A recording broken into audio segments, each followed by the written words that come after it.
Good morning बच्चों। तो आप सभी का मेरे क्लास में स्वागत है। तो आज तक हमने जितने भी लेसन्स को देखा है, मैं आशा करती हूँ कि आप सभी को समझ में आए होंगे। तो उसी तरह हम और एक लेसन की ओर जाएंगे, उसका नाम है चीफ की दावत। चीफ की दावत इस पाठ का अर्थ होता है, चीफ बोले तो कोई एक गेस्ट और दावत बोले तो इनविटेशन, कोई एक गेस्ट को अपने घर बुलाने की या बुलाने की क्रिया। तो इस कहानी के लेखक के बारे में हम चर्चा करेंगे। तो उसका नाम है भीष्म साहनी। इस लेखक का नाम क्या है? भीष्म साहनी। इनका जन्म कभी हुआ 1915 ईस्वी में।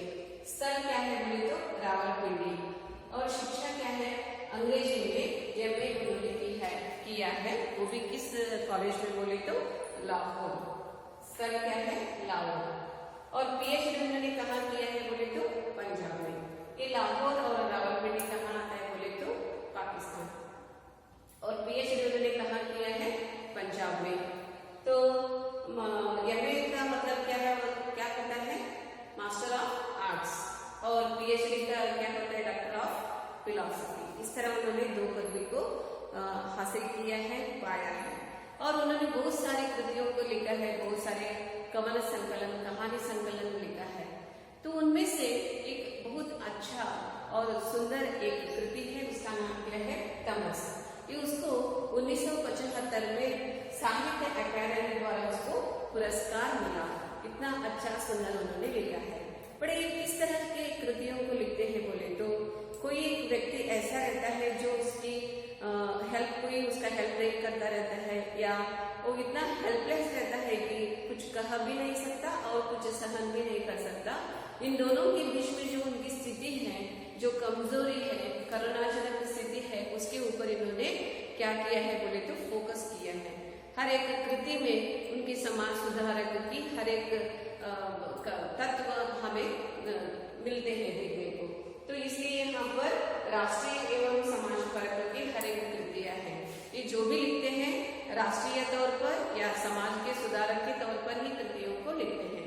तो बच्चों, आप सभी को ऐसा लगता हुआ होगा ना, तो हमारे देश में क्या होता है, क्या करने से हमारे देश की तरक्की होगी, प्रगति होगी, अभिवृद्धि होगी, इस तरह आप भी सोचते होंगे। और आपके घर में, आपके समाज में किस तरह के दबाव में आकर कुछ लोग ऐसे चुप रहते हैं ना, वो न जी सकते हैं या न मर सकते हैं। इस तरह के लोगों के बारे में भीष्म साहनी ने अनेक कृतियों को लिखा है। पर उसमें से क्या है बोले तो एक तमस है। उसमें ही चीफ की दावत में एक पाठ है। उस पाठ की ओर हम जाएंगे और देखेंगे कि इसमें क्या है। तो यहाँ पर एक घर है।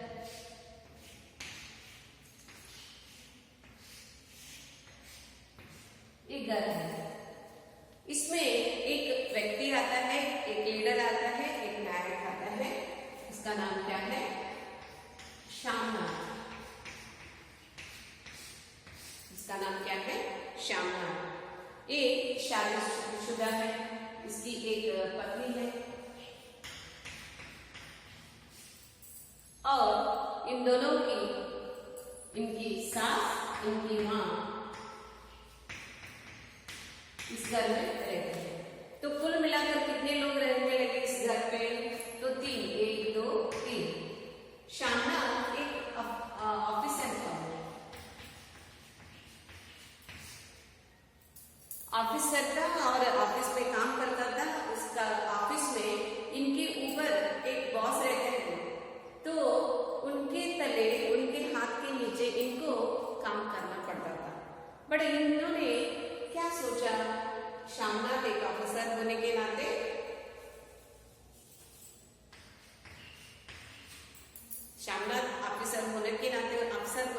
उन्होंने क्या सोचा? अगर मैंने अपने बॉस को अपने घर दावत के लिए बुलाऊं, उसको इम्प्रेस करूं, तो मुझे कुछ हेल्प होगा मेरे जीवन में या मेरे इस करियर में। मुझे क्या मिलेगा? आगे बढ़ने के लिए कोई एक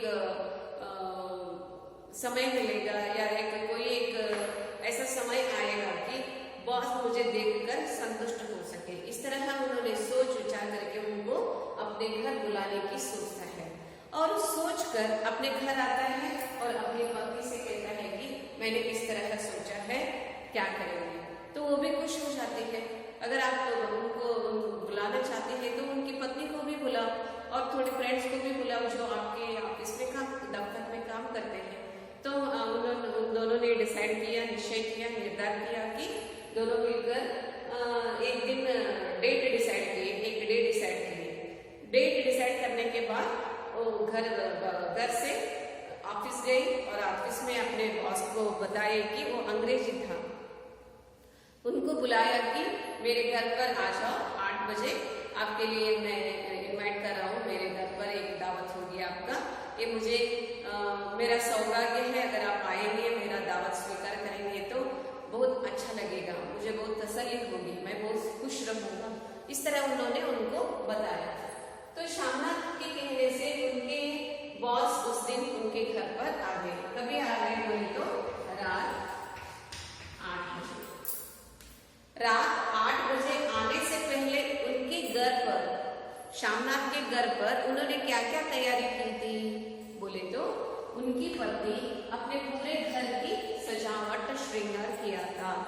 सोफा के ऊपर का कवर, टेबल क्लॉथ का कवर नया डाला था उन्होंने, और ऊपर जो द्वार के ऊपर जो डालते हैं ना तोरण, वो सब भी उन्होंने नया डाला था। और अच्छी तरह से वहां पर साफ सफाई करके अच्छी तरह से हर एक वस्तुओं को सजावट करके रख दिया गया था। और अच्छी तरह से उस दिन के लिए जो खाना बना रहे थे, पका रहे थे, उसके लिए जो भी चीजें चाहिए वो सभी लेकर आए थे। और इन सब के बावजूद उन दोनों को एक चिंता थी। क्या चिंता थी बोले तो उनकी माँ बूढ़ी थी। किसकी माँ? शामनाथ की माँ बहुत बूढ़ी थी और उसको चलने के लिए या बैठने के लिए दूसरों की या दूसरे के सहारे की आवश्यकता थी। इसलिए वो क्या करती थी, हमेशा दूसरों का हेल्प लेके, सहारा लेके ही बैठती थी, उठती थी, अपने कमरे में जाकर सोती थी।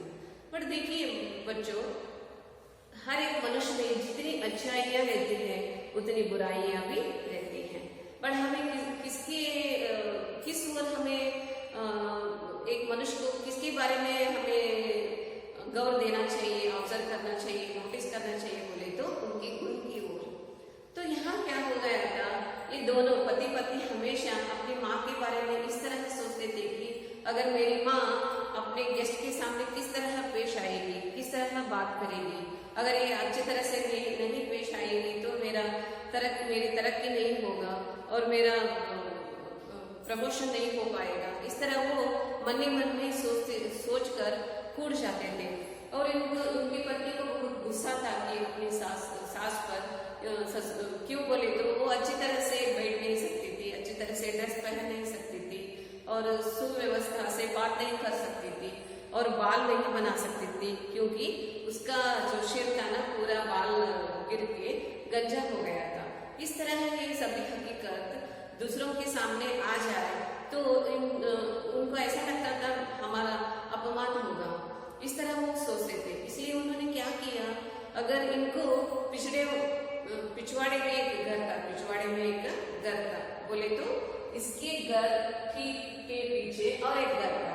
तो वो किसका घर था बोले तो इस माँ जो है ना, इसकी एक सहेली थी, वो भी क्या थी, विधवा थी। उस विधवा के घर इनको बेचने के लिए उन्होंने सोचा।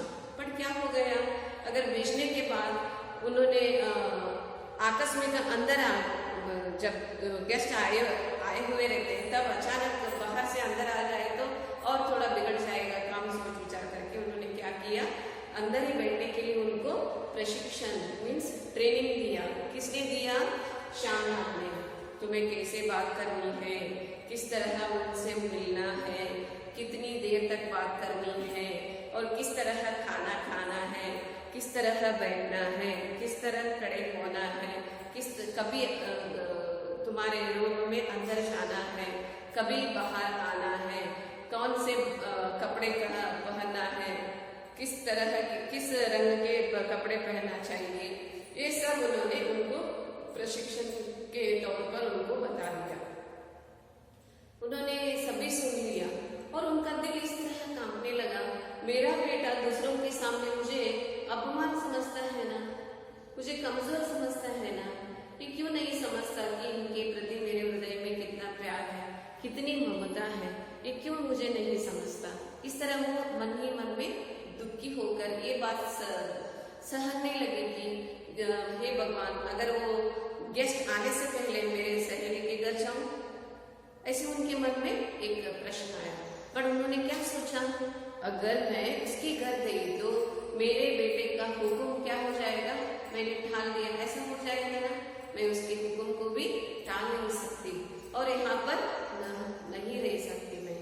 इस तरह मेरी हालत हो गई है भगवान, मैं क्या करूं। इस तरह मन ही मन में वो क्या कर रही थी, सोच रही थी, डर रही थी। ये यहाँ पर जो उदेड़पन है, उदेड़पन बोले तो परेशानी या गड़बड़, अव्यवस्था बोले तो एक बूढ़े औरत या बूढ़े कोई एक व्यक्ति के प्रति एक घर में होने वाले उदेड़पन के ऊपर इन्होंने फोकस किया है। बोले तो उस औरत या बूढ़ी माँ, बूढ़े बाप के प्रति हमारा आचरण कैसा रहता है, उसके ऊपर इन्होंने फोकस दिया है, ताकि हम ऊपर सभी के सामने ऊपर इतना अच्छा लगते हैं ना, उतना ही अंदर बुरे रहते हैं। वो इतना अच्छा संबंध नहीं रहता जो हमारे साथ हमारे बुजुर्ग हमारे घर पर रहते हैं। बट हम ये बताना चाहते हैं, ये दिखाना चाहते हैं कि हम अपने घर पे रहने वाले बुजुर्गों का इतना अच्छी तरह से ख्याल रखते हैं ना, आप बिलीव नहीं करेंगे। इस तरह का विचार उनके मन में रहता है या हमारे मन में रहता है। अगर कोई हमारे घर पर आता है तो उसके सामने हम बुजुर्गों के साथ कैसे बात करते हैं या कैसे व्यवहार करते हैं, बोले तो इतनी विनम्रता से, इतने प्यार से, इतनी ममता से बातें करते हैं। मगर वो चले जाने के बाद जैसे हमारा पहला जो व्यवहार रहता है, उसी तरह उसके साथ हम गुस्से में या चिड़चिड़ाहट में बात करते रहते हैं। पर यहाँ पर एक्चुअली भीष्म साहनी ये बताना चाहते हैं कि अगर आप एक व्यक्ति के प्रति स्नेहता से या गौरव से, इज्जत से आप रहेंगे तो उनको भी अच्छा लगेगा, उनके मन को भी शांति मिलेगी। बट यहाँ पर श्यामनाथ क्या था, बोले तो एक स्वार्थी था और ढोंगा करता था या नोटंकी था, ताकि पत्नी के साथ मिलकर अपनी माँ के प्रति अंग्रेजी में बात किया करता था कि जब मेरे ऑफिसर, मेरा बॉस आ गया तो इसको कहाँ भेजेंगे, इसके बारे में क्या हल निकालेंगे, अगर ये घर के अंदर रहेगी तो मेरा क्या कुछ अपमान होगा क्या। इस तरह दोनों उस माँ के सामने ही अंग्रेजी में डिस्कशन करते थे। मगर थोड़ा बहुत माँ को समझ में आता था कि शायद ये मेरे प्रति चिंतित है या मेरे प्रति व्याकुल है, इसको कुछ मुझसे क्या है समस्या है, इसलिए मैं क्या करूं। इस तरह वो मन ही मन में सोचती थी। मगर क्या हो गया, बोले तो वो दोनों पति पत्नी डिसीजन लिए क्या, मेरा ऑफिसर जब आपके साथ बात करेंगे तो ठीक उतना ही बात करना पड़ेगा जितना वो आपके साथ बात करते हैं, और आपको सफेद कमीज ड्रेस पहनना पड़ेगा या चूड़ीदार पहनना पड़ेगा और हाथ में बैंगल्स डालना पड़ेगा। तो सलवार कमीज तो वाइट या पहनी, मगर बैंगल्स जब नहीं पहनी ना तो पूछने लगा तुम्हारी चूड़ियाँ कहाँ है माँ, क्यों नहीं पहन रही है तुम। तब उन्होंने कहा बेटा मैं कहाँ से लाऊं, तुमने ही तो लिया है तुम्हारी स्टडी के लिए, शिक्षा के लिए, मैंने बेच दिया है ना, तुम्हें पता है ना। तब उसको बुरा लगा इस बातें सुनकर, अभी क्यों बोल रही है, ऐसे उसके मन में भाव आ गई। बट ये उन्होंने नहीं सोचा मेरे लिए मेरी माँ ने अपने कंगन को, अपने जेवर को बेच दिया है। तो इस तरह वो सोच विचार करके उसको बिठा दिया। पर यहाँ पर क्या होता था, बोले तो वो दोनों माँ को उस तरह प्रशिक्षण देने के लिए या घर के पिछड़े वाले घर के सहेली के यहाँ क्यों बेचना चाहते थे या एक कमरे में उसको बंद करना क्यों चाहते थे, बोले तो उसकी एक बुरी आदत थी, उसकी माँ की एक बुरी आदत थी। क्या बोले तो जहाँ पर वो कुर्सी पे बैठती थी वहां पर वो खर्राटे लेती थी। जैसे उसको मन में आता था वैसे खराटे लेती थी। और जब वो नींद में रहती थी ना, उसका सिर इस तरह होता था, नहीं तो इस तरह का होता था, और जो ओढ़ती थी ओढ़नी वो नीचे भी गिर जाता था। इस तरह अव्यवस्था उस नींद करते हुए उस माँ को कोई देखेगा तो ऐसा लगता था कि इस माँ के अंदर संस्कार नहीं है। तो यही एक रीजन था कि वो शामनाथ घबराया जाता था। क्यों बोले तो उसकी माँ हमेशा खराटे से नींद लेती थी। खराटे बोले तो जो कोई एक व्यक्ति नींद की अवस्था में उसके नाक से जो आवाज आती है बाहर, जो हम कहते हैं ना कನ್ನಡ में ಗೊರಕೆ ಹೊಡಿತಾರೆ ಅಂತ ಹೇಳಿ, ಅದು ಯಾವಾಗಲೂ ಗೊರಕೆ ಹೊಡೆಯುತ್ತಾ ಅವರಮ್ಮ ಮಲಗ್ತಾ ಇರೋದ್ರಿಂದ ಅದನ್ನ ತಪ್ಪಿಸ್ಬೇಕಂತ ತಿಳ್ಕೊಂಡು ಅವಳನ್ನ ಮನೆ ಹಿಂದಿನ ಗೆಳತಿ ಮನೆಗೆ ಆಗ್ಲಿ ಅಥವಾ ಮನೆಯ ಬೆಡ್ರೂಮ್ ಒಳಗಾಗ್ಲಿ ಆಕೆನ್ನ ಕೂಡಿ ಹಾಕ್ಬೇಕಂತ ಯೋಚನೆ ಮಾಡಿದ್ರು। ಯಾಕಂದ್ರೆ ಅವಳ उसकी खराटे की आवाज इतनी तेज थी कि पूरे घर के बाहर तक वो सुनाई देती थी, इसलिए उसको परेशान, वो दोनों परेशान थे। तो यहाँ पर क्या हो गया, रात 8 बजे वो दोनों गेस्ट आ गए। कौन आ गए? अफसर आ गए, चीफ आ गए और उनकी पत्नी आ गई। दोनों 8 बजे के अंदर आ गए, घर के अंदर आ गए। और शामनाथ सभी अपना घर परिचय करके कराते हुए उनको लेकर आगे बढ़ा रहे थे। और बरामदे के अंदर वो सभी बरामदे में बैठ गए। बरामदे को ले तो यहाँ पर एक ऊपरी भाग, घर के ऊपरी भाग जो हम चर्चा कहते हैं ना, वहां पर सभी मिलकर ड्रिंक्स करने लगे। ड्रिंक्स में चीफ को क्या बहुत अच्छा लगता था बोले तो विस्की। वो विस्की पीने के लिए सभी वहां पर मौजूद हो गए। अच्छी तरह से मन भर जब विस्की पीकर नीचे आ गए और डाइनिंग हॉल पर आ गए, यहाँ पर आ गए तो यहाँ पर उनकी माँ एक चेयर पर बैठकर नींद कर रही थी, खराटे ले रही थी। ये आवाज सुनते ही शामनाथ को बहुत बुरा लगा। इससे पहले क्या हो गया बोले तो वो दो सभी गेस्ट नीचे आ गए तो उनकी पत्नी क्या पसंद करने लगी बोले तो सोफा के ऊपर जो उन्होंने कवर डाला था और टेबल कवर डाला था, टेबल पर टेबल क्लॉथ डाला था, वो सभी बहुत उनको बहुत अच्छा लगा। उसके बारे में ही वो सोच विचार कर रही थी, उनके घर की सजावट की प्रशंसा कर रही थी, बहुत खुश हो गई थी। पर सभी की नजर उस पत्नी की, उस ऑफिसर की या चीफ की पत्नी पर ही पड़ी रही। क्यों बोले तो वो सुंदर भी थी और बहुत अच्छी तरह से सभी के साथ बात भी कर रही थी। क्यों बोले तो उस दिन की वो चीफ गेस्ट थी अपने हस्बैंड के साथ, इसलिए सभी लोग उसको ही देख रहे थे। उसकी बातों में सभी बातों से आकर्षित हो रहे थे, मग्न हो रहे थे, लट्टू हो रहे थे, मोहित हो रहे थे। किसकी पत्नी से? चीफ की पत्नी से। वो अपने मुंह से ये भी बताई कि आपका घर बहुत सुंदर है और आपकी जो यहाँ पर सजावट आपने किया है ना, इतना सुंदर है कि सच में मुझे बहुत अच्छा लगा। इस तरह वो सोच रही थी और बता रही थी। तो क्या हो गया, बरामदे से या सज्जे से नीचे आ गए।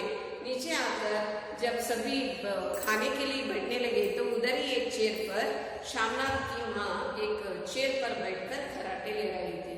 उसकी अवस्था ऐसी थी ना, वो ऐसे सिर यहाँ पर लटका रही थी और उसके बाल सभी ऐसे वैसे हो गए थे और उसका गंजा सिर दिखाई पड़ रहा था और उसका जो ओढ़नी उन्होंने ओढ़ लिया था वो नीचे आ गया था और उनके शरीर पर जो ड्रेस था ना वो अस्पष्ट हो चुका था।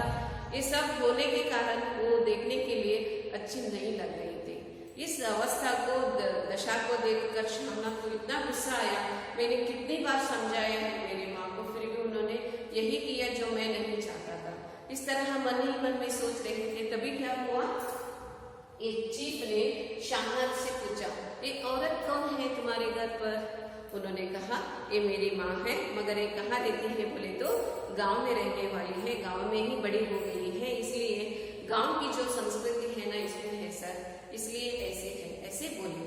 तो ऐसे बोलते समय उसकी आंखें खुल गई। वो इतना गड़बड़ से उठ गई और घबरा गई कि उसको बोलने के लिए क्या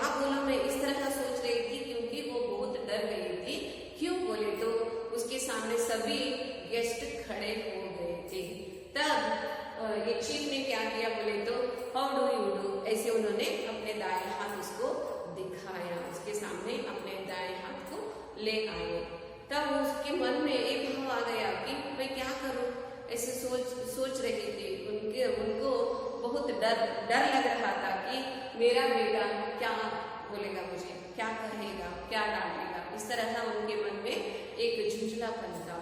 बाद में क्या हो गया, उसके दाएं हाथ पे जपमाला थी, हमेशा वो भगवान की जप करती थी, इसलिए जपमाला होने के नाते बाएं हाथ उन्होंने अपने ऑफिसर के हाथ में दिया। बाएं हाथ देने से वो खुश हो गए। जब बाएं हाथ उन्होंने दिया तो शामनाथ को इसके लिए भी गुस्सा आया। पहले वो नमस्कार किए ना, नमस्कार के प्रत्युत्तर उन्होंने नमस्कार नहीं किया। क्यों बोले तो बहुत घबरा गई थी, इसके लिए भी उनको शामनाथ को बहुत गुस्सा आया। फिर भी उन्होंने कहा हाउ डू यू डू कहने से, चीफ ने हाउ डू यू डू कहने से अपने दाएं हाथ देकर माँ ने क्या बोला, हाउ डू डू, ऐसे वो घबराती हुई बोली। सभी लोग मंदस्मित होकर हंसते हुए खाने के लिए अपने टेबल पर खाना खाना शुरू किए। तब क्या हो गया, वहाँ का जो वातावरण था शांत हो गया था। पहले क्या हो गया था, वहाँ पर सन्नाटा आ चुकी थी और सभी लोग वहाँ पर थोड़ा सा घबराहट का माहौल था, मगर सभी लोग खाने के लिए जब चले गए तो वहाँ का वातावरण शांत हो गया। उनके जाने के बाद उनका दिल इतना धड़कने लगा, उसको देखते हुए भी उसका दिल धड़क रहा था, उनके जाने के बाद भी दिल धड़कने लगा और अपने कमरे के अंदर जाकर उन्होंने दरवाजा बंद कर दिया और अपने आप को कोसने लगी, डांटने लगी, मैं क्यों ऐसे हूँ, मुझे क्या हुआ है, मुझसे मेरे बेटे को कुछ होता है क्या, या उसको कुछ डांटेंगे क्या। इस तरह का वो घबराती हुई अपने कमरे में ही बैठ गई थी। देर रात तक क्या हो गई थी, पार्टी चल रही थी। तो चीफ ने क्या बताया बोले तो तुम्हारी माँ अगर गांव की है तो देहाती की है तो उसको गाने के लिए भी आ सकता है ना, गाना गा सकती है ना शायद। तो शामनाथ ने क्या किया, अपनी माँ को फिर बाहर बुलाया और गाने के लिए उसको बताया। तो गाने के लिए बताया तो डरती हुई माँ ने डरती हुई और सकुचाती हुई माँ ने क्या किया बोले तो एक शादी का गीत उन्होंने गाना शुरू कर दिया। उस गीत को सुनकर इतने खुश हो गए ना ऑफिसर, बहुत खुश हो गए। और उन्होंने ये भी कहा कि भगवत गीता के गीत भी आते होंगे तुम्हारी माँ को बताने के लिए, तो बहुत मैं खुश हूँ तुम्हारी माँ से। तो पंजाब में आपने रहना शुरू किया है, तो वहाँ का काम क्या है, वहाँ पर आप कौन से काम करती होंगी आपकी स्त्रियाँ, ऐसे वो पूछते हैं। ऐसे पूछने पर वो बोलते हैं कि शामनाथ बोलता है कि औरतें क्या करते हैं बोले तो गुड़िया बनाती हैं सर, और बूढ़ी औरतें क्या करती हैं बोले तो एक शॉल रहता है, वो शॉल को क्या करते हैं बोले तो अपने हाथ से उसको फिरोते हैं। इस तरह उसको फिरोते हैं या श्रृंगार करते हैं कि उसको देखकर सभी लोग मोहित हो जाते हैं। इसके लिए एक हिंदी में वर्ड है, आपको मैं बताती हूँ।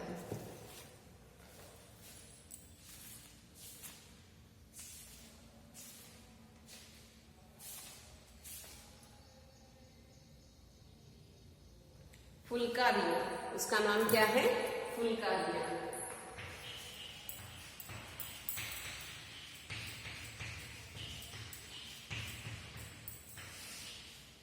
ये क्या है, फुलकारियाँ।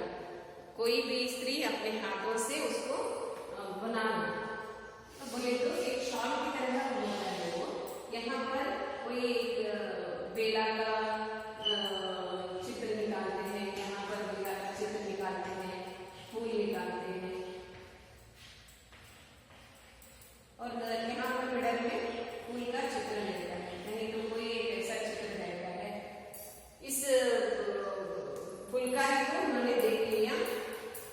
फुलकारी को देखने के बाद ऑफिसर इतना आश्चर्यचकित हो गई, इतना उसको आश्चर्य लगा, वंडर लगा कि हे बाप रे बाप, इतना अच्छा फुलकारी आपकी माँ बनाती है तो मेरे लिए एक बना दो ना, ऐसे उन्होंने कहा। ये बात सुनते ही शामनाथ को बहुत खुशी हो गई कि शायद इसकी वजह से मेरा प्रमोशन होगा, मेरी तरक्की हो जाती होगी। इस तरह उन्होंने मन में सोच लिया। बाद में क्या हुआ बोले तो देर रात तक वहाँ की पार्टी चलती रही और सक्सेसफुल हो गई। सभी लोग खाना खा के एक एक करके उस पार्टी से बाहर गए। घर के बाहर सभी जाने के बाद क्या हो गया बोले तो घर शांत रहा। तब उन्होंने क्या किया, शामनाथ दौड़ते हुए अपनी माँ के कमरे की ओर आ गया और उन्होंने उस कमरे को ऐसे आवाज दी कि खट खट खट आवाज करते हुए अपनी माँ को बुला रहा था, हे माँ ये दरवाजा ओपन करो ना, खोल लो ना माँ, ऐसे। तब वो डरती हुई क्या की, उसने उस दरवाजा को ओपन किया या उनको बुलाया अंदर।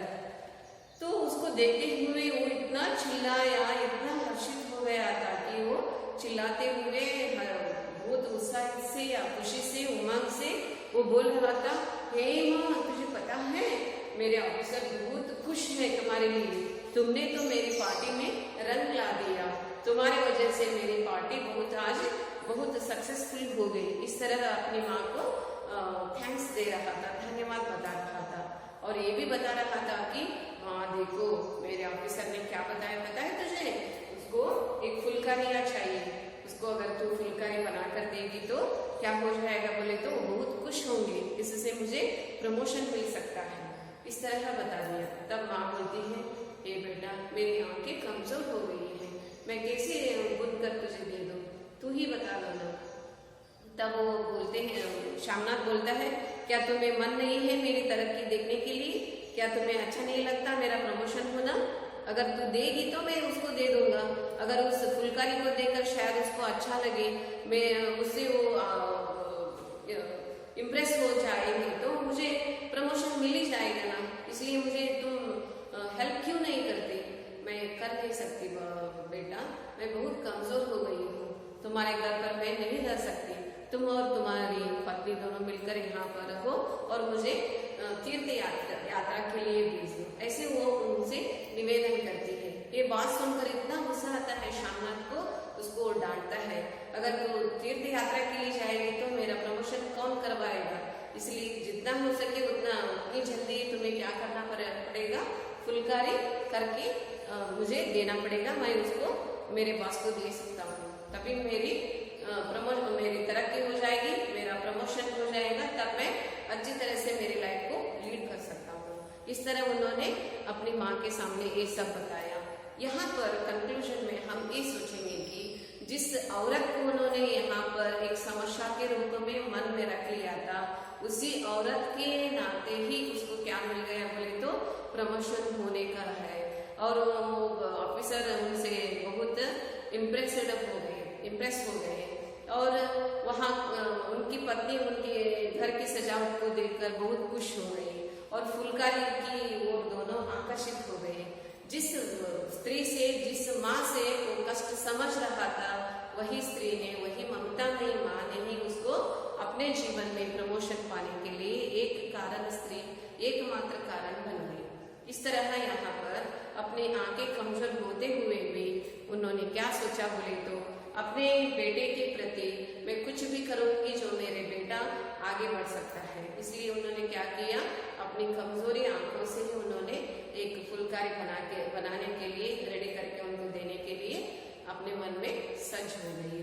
और इस तरह का पाठ यहाँ पर समाप्त होता है। आशा करती हूँ यह पाठ आपको समझ में आया होगा।